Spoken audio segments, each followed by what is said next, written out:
Thank you. আমি কথা বলবো ইংরেজি সাহিত্যের ভিক্টোরিয়ান যুগের ৩ জন বিখ্যাত কবির মধ্যে যিনি মানুষের কাছে সবচেয়ে গ্রহণযোগ্যতা লাভ করেছেন সেই রবার্ট ব্রাউনিংকে নিয়ে। রবার্ট ব্রাউনিং ১৮১২ সালে জন্মগ্রহণ করেছিলেন ইংল্যান্ডের ক্যাম্বারওয়েল নামক একটি জায়গায়। প্রাতিষ্ঠানিক শিক্ষা তার ভালো ছিল না, তবে প্রচুর পরিমাণে পড়াশোনা করেছিলেন। বাবার বড় লাইব্রেরিতে যত বই ছিল তার প্রায় সবগুলোই পড়েছিলেন। জীবনী গ্রন্থ, সত্য কাহিনী, ইতিহাস। তার বিশেষ আগ্রহ ছিল সঙ্গীত আর চিত্রকলায় নিয়ে। ১৭ বছর বয়সের মধ্যে ঠিক করলেন কাব্যকেই তিনি বেছে নেবেন তার পছন্দের বিষয় হিসেবে। তার ভিতরের কবিত্বকে তিনি প্রস্ফুটিত করবেন, কবি হবেন এই স্থির করলেন মনে মনে। প্রচুর পড়াশোনা করার পরে ১৮৩৮ সালের দিকে তিনি সিদ্ধান্ত নিলেন একটু ঘুরতে বেরোবেন। যে ইটালির ভেনিস সম্পর্কে অনেক পড়েছেন, অনেক জেনেছেন, অনেক ভালোবেসেছেন, সিদ্ধান্ত নিলেন ভেনিসেই যাওয়া যাক।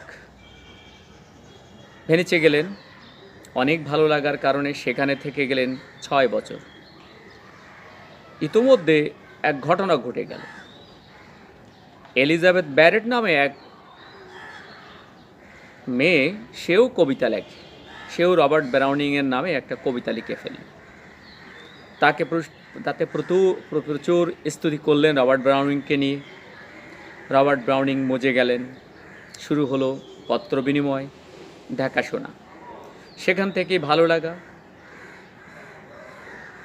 ১৮৪৪ সালের দিকে সেটা চরম পর্যায়ে পৌঁছে। ১৮৪৬-এ দুজন পালিয়ে গিয়ে বিয়ে করলেন, কারণ মত ছিল না এলিজাবেথের বাবার এই বিয়েতে। ৪৬-এর দিকে পালিয়ে যেয়ে বিয়ে করলেন, চলে গেলেন ইংল্যান্ডে। কিন্তু ভগ্ন স্বাস্থ্য ছিল এলিজাবেথের। সিদ্ধান্ত নিল ফ্লোরেন্সে গেলে হয়তো স্বাস্থ্যের কিছুটা উন্নতি হবে। দুজন মিলে ফ্লোরেন্সে চলে গেলেন এবং ফ্লোরেন্সে সময় কাটালেন। সেখানে তার আশানুরূপ স্বাস্থ্যের উন্নতিও ঘটেছিল। ১৮৪৯ সালের দিকে ফ্লোরেন্সে সেখানে তাদের একটা সন্তানও হলো, একমাত্র সন্তান। দুজনের মধ্যে ছিল প্রগাঢ় ভালোবাসা। একে অপরকে নিয়ে লিখেছেন অসংখ্য অনুরাগ প্রকাশক কবিতা, ভালোবাসার স্তুতি, মহত্বতা। দুজনের সংসার ভালোবাসায় পরিপূর্ণ ছিল। ইংরেজি সাহিত্যের কবি জুটিদের মধ্যে যারা দম্পতি ছিলেন, তাদের মধ্যে এতটা ভালো সম্পর্ক আর বোধহয় কারোর মধ্যে ছিল না।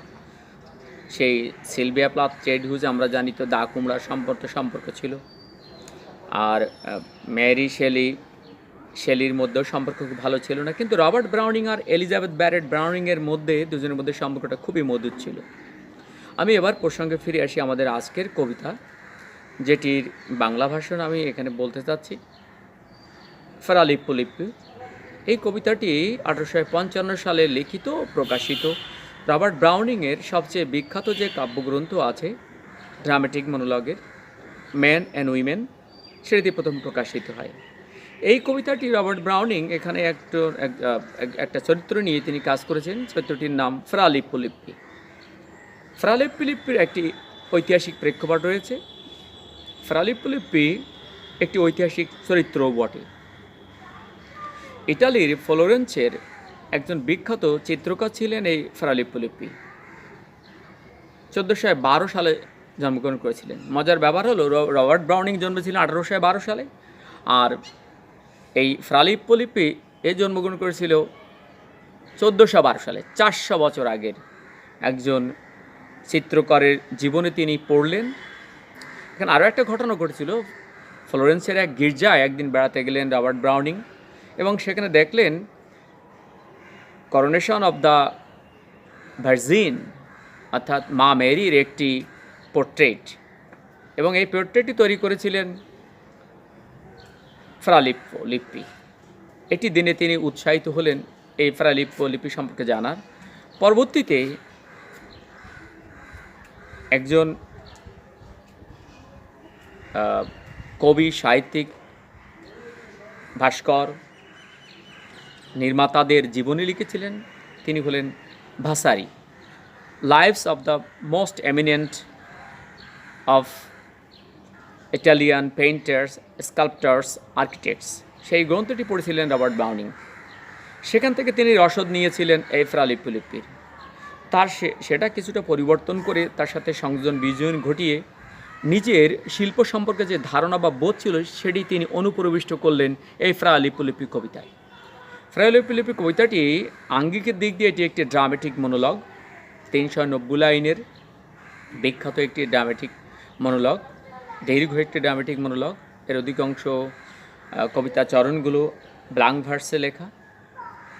তবে অমৃতাক্ষর ছন্দ সবসময় যে সুন্দর হয়েছে এখানে তা নয়, রাফলি বলা যায় যে এখানে অমৃতাক্ষর ছন্দে লেখা। কারণ অনেক সময় এখানে দেখা যায় যে চরিত্র তিনি অঙ্কন করেছেন সেই ফ্রা লিপুলিপি একজন চিত্রকর, সে একজন সোকল্ড আনন্দপ্রিয়, ভ্রমণপ্রিয়, কিছুটা নেশাখোর জাতীয় একজন ব্যক্তির চরিত্র তিনি এখানে এঁকেছেন। সেই চিত্রকর কথা বলতে বলতে কখনো কিছু গান, কোনো ইমোশনাল কিছু এক্সপ্রেশন, কিছু ওর্ডস অ্যান্ড এন্ডিংস, এই সবগুলো তিনি তুলে ধরেছেন।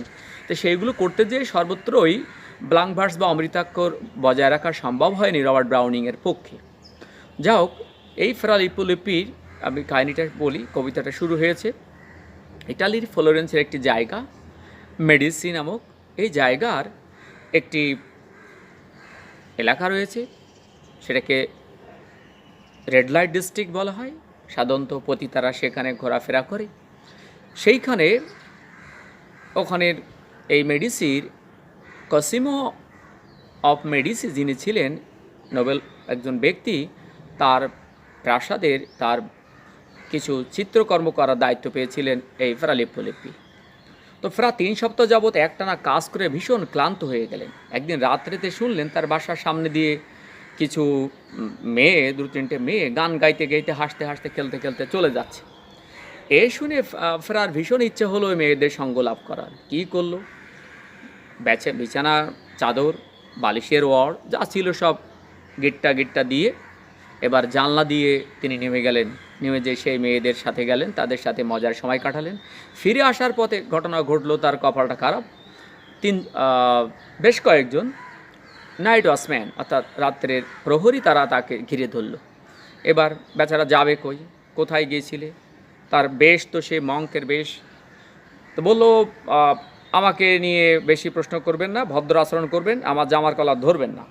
কারণ একজন নাইট ওয়াচম্যান প্রহরী খুবই বেয়াড়া ছিল। সে ফ্রা লিপুর জামার কলার ধরে বললো জামার কলার ছেড়ে দেন, আমি কিন্তু এই নিকটে একজন আমার প্যাট্রন পৃষ্ঠপোষক কসিমো অফ মেডিসি, তার বাসায় কাজ করছি। আর বড় লোকের নোবেলম্যানের নাম শোনা মাত্রই পুলিশ ছেড়ে দিল, যেমনটি ঘটে। তো এরপরে কথা বলতে না বলতেই সেই নৈশ প্রহরীদের প্রধান তিনি চলে আসলেন। চলে আসার সাথে সাথেই ফ্রা লিপু তাকে বললেন, আপনার এই মানুষগুলোকে একটু আচরণ শিক্ষা দিয়েন তো, এদের ভিতরে আচরণগত নানা ত্রুটি রয়েছে।